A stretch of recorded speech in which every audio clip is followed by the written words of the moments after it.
The first 3 steps to squatting like a runner should are simple. Lift the heels on the way down. Full knee bend at the bottom, weight behind your back the whole time. I first learned this style of squatting from George Hackenschmidt, who was a professional wrestler and strongman, and still able to run and jump over chairs late into his 80s without any pain. And I believe that the secret to his success was the style of training that he did, which is far from what's normal in today's strength and conditioning, especially for runners. And what we're seeing now is the exact opposite of what George Hackenschmidt had success with. Weight in front of you, half range of motion, keeping the heels on the ground the entire time. And I can say this from firsthand experience because I used to squat this way. And back then, it's no coincidence that I was always getting injured because none of that actually transfers to what running demands. And for me personally, when I switched to this style, lifting my heels, full range of motion, weight behind me, everything changed. Running not only got easier, but it got a lot less painful. And since switching to this style, I haven't been getting injured. Although it may feel weird at first, after years of testing on myself, we now have a route that anyone can take to build up to that ability. You'll first start with 8 weeks in what we now call the Unlock program, building up your VMO squats.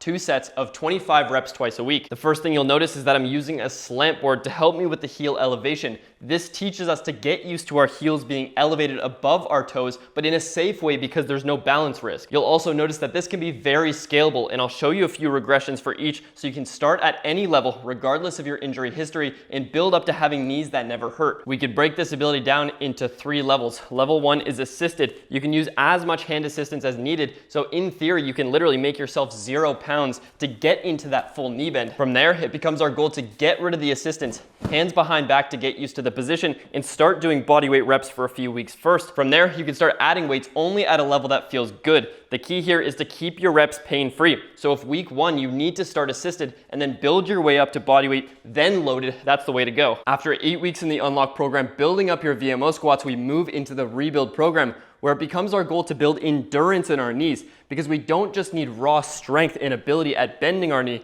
we need them to be strong over a long period of time because that's what we need for running. So once a week on Mondays, you'll set a 3-minute timer, and your goal is to aim for 30 controlled and full range reps in those 3 minutes. This part of the program is where we ditch the slant board and actually start manually raising our heels instead, which not only gives us more knee benefits, but also gives us foot benefits because we're strengthening and stabilizing those muscles. Progression for these hack squats is the exact same as we did in the Unlock program with the VMO squats as well. You start assisted. You may need this just to get used to the balance in the beginning. From there, you can start doing bodyweight reps again with your hands behind your back just to get used to the position. And as the weeks go on, you'll be able to start adding weight only if you're able to do those 30 reps in 3 minutes completely pain-free with perfect form. And if you look at these hack squats, the reason why we're lifting our foot off the ground, which may seem not important, is super important because when you're running, you're not on your heels the whole time or else it would be super awkward. Instead, just like the same position in the hack squats, you're using your foot and your knee to push at the same time with your heel off the ground. That means that taking this position, which we've seen George Hackenschmidt do, and getting strong through it,